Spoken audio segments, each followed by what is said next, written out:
to At the Forefront Fintech Conversations. My name is Eric Soderberg. I'm a managing partner here at Forefront.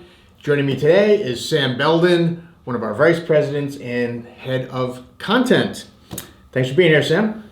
Happy to be here. Great. So today we are going to be talking about a blog post that Sam recently wrote called Content Strategy, 3 Crucial Tips for B2B Fintechs. So looking forward to this discussion.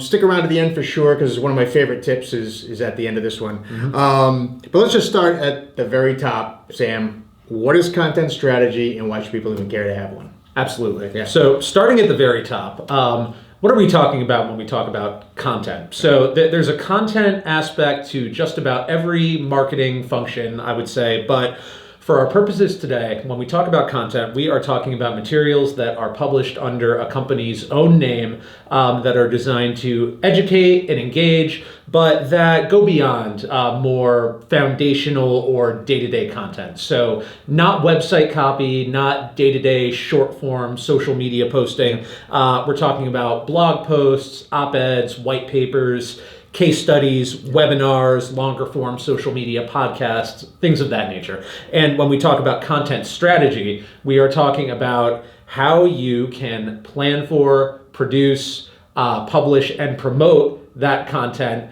in a strategic manner, obviously.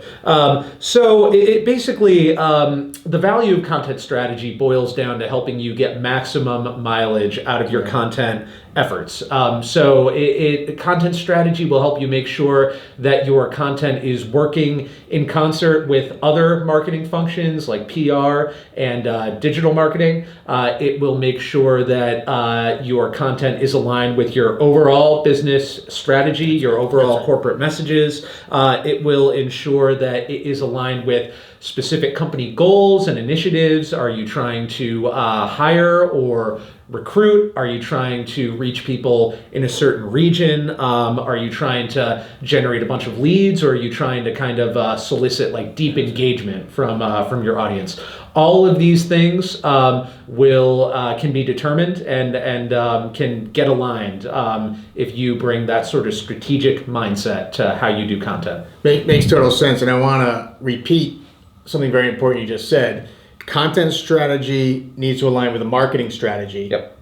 The marketing strategy has to align with the business strategy. That last part, I think, is super critical to making sure that the content is effective for your business. Absolutely. So let's jump into the tips. Yep. There are 3 big tips we're going to scratch the surface on, I think, a little bit. And the first one seems really obvious. The need to have a content calendar. But dig into that a little bit, Sam, and tell people why it might be a little more to it than just putting the calendar together. Sure. So the main thing to take away here is that the content calendar can take any form, really. It can be a simple spreadsheet with dates and a list of topics, or it can be a truly fleshed out calendar with a traditional month-by-month view and complete with different timelines and tagging systems. It can be as simple or as complex as you want, but the punchline is that you need to have a plan for what you're publishing and when, and let that help guide your content efforts. It grounds the entire content program. So by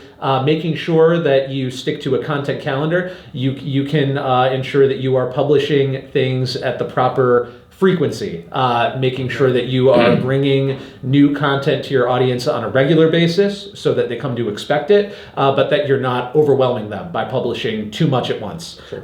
It can help with sequencing and storytelling. So for example, if you want to do a multi-part content series on your flagship product, you might start at the beginning with some history and a summary of the status quo. Then in a follow-up piece, you might talk about your product and the core capabilities today. And then in a third installment, you might talk about the future of the area that you're trying to make better and key considerations and trends for the future. Putting all of that kind of multi-part series into a content calendar can help make sure that you are telling that story in a logical sequence, in the right way, and that you are putting the right resources on each one when you need to. The other thing is that a content calendar can help you make sure that your content is being published on a timeline that's going to align with other business priorities. Really important, yeah. Absolutely. So if you have a big launch next month and your salespeople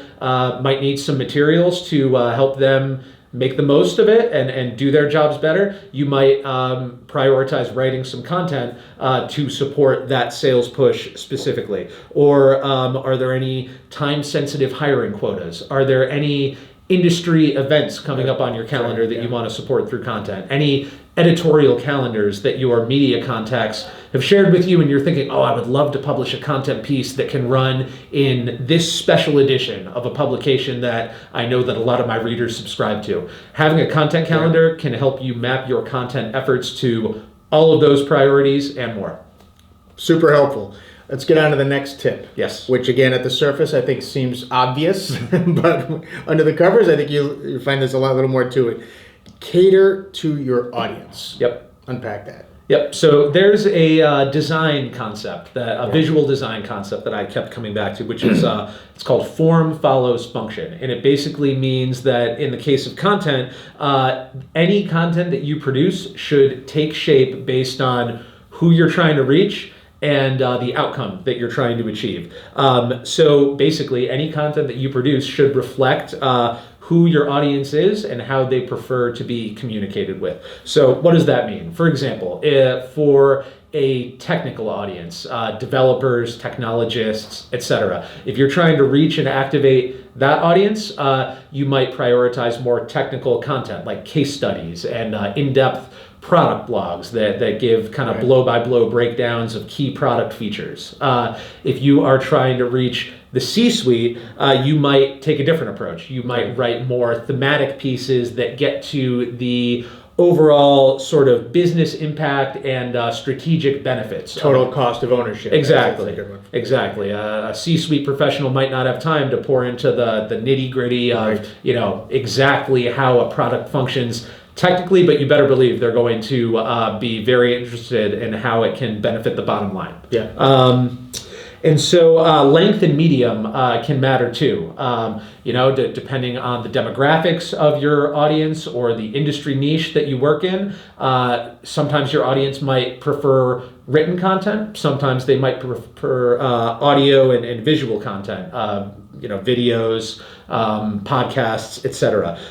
So that can be very dependent on the specifics of your own audience and who you're trying to reach. But to get some intel on the approach that you should take there, pour over your engagement metrics and try to get some intelligence from those. If your latest webinar got a 20% click-through rate, but your latest written content piece got a 5% click-through rate, that might suggest that your audience likes audio content a little bit more. And you should also feel free to consult industry surveys, reports, things of that nature to get some intelligence on what sort of content your audience is most likely to engage with. But the bottom line is being aware of their preferences and accounting for those preferences when you produce the content. Yeah, I think probably the best example for any of the fintech, institutional fintech folks that might be watching or listening, I'm sure if you've ever had to write anything that was geared towards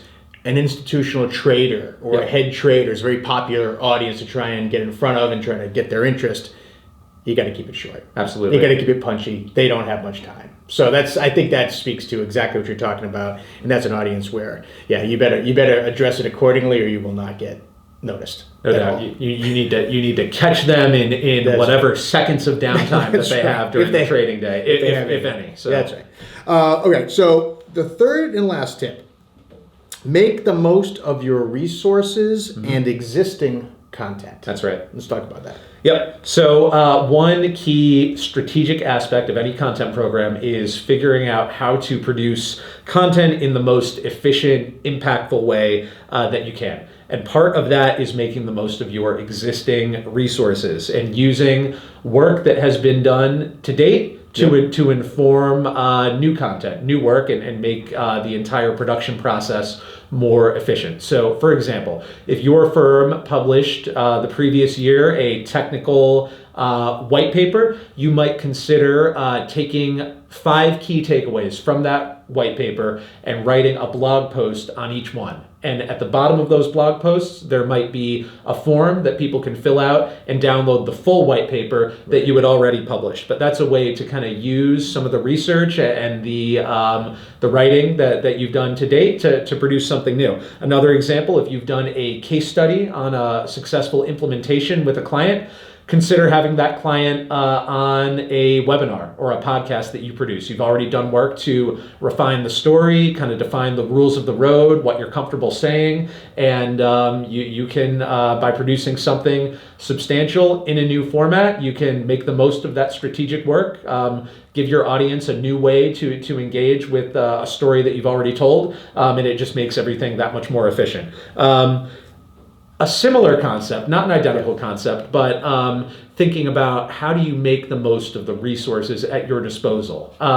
Think about the people who exist within your walls. If your CTO or if your head of sales has a big network or is regarded as a particular thought leader in your industry niche, make them a major part of your content strategy. Make sure that you are publishing executive thought leadership pieces under their byline. Use their network to engage and amplify what you're putting out. And then on the flip side of that, if your CEO, for example, has a lower industry profile than you'd like, you might prioritize, again, writing some executive thought leadership designed to raise that profile, taking bold positions, writing things that can kind of cut through the noise and get their name out there in a crowded marketing landscape. So it's not an identical concept, but the bottom line is to, okay, look at what you have. What resources and content have you published to date? What profiles and what preferences and do your executives and the people on your team, what have they done to date? What have they demonstrated? Who are they and how are they seen? And then letting those things define your content strategy. Makes a lot of sense. I think the other thing too, and I know we talk about this a lot, when people think of content, I think most often they're thinking about content for their key audience, which usually they default to believe or think that is the prospects, right? The people who might buy their product. People need to appreciate that thought leadership content in particular is also very influential and helpful in PR and media relations. I know we have a practice with our clients. We will make sure that any thought leadership they write gets in the hands of reporters as well. Reporters want to talk to executives that have interesting things to say. That's right. So it's not trade show organizers, another one, looking for panelists. It's a lot easier to pitch an executive to be on a panel if you can back it up and say, hey, and here's 3 podcasts, 4 white paper, and like all this other stuff they published.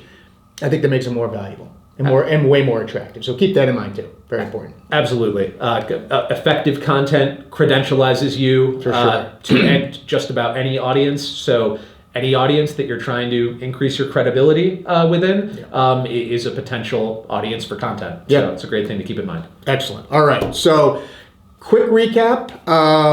Again, the blog post is called Content Strategy, 3 Crucial Tips for B2B Fintechs. Quick review. Tip number 1, get a good content calendar in place. Tip number 2, make sure you're catering to your audience. Tip number 3, make the most of your resources and your existing content. Yes. Well, thank you very much, Sam. For those watching and listening, I'd say visit Forefront Communicate, was forefrontcoms.com, COMMS, to find that blog post. Lots of other interesting marketing, PR, branding content there as well. Also some case studies too, and podcasts. So thanks again for joining, and thanks again, Sam, for being on the show. Absolutely. Thanks for having me. Thank you.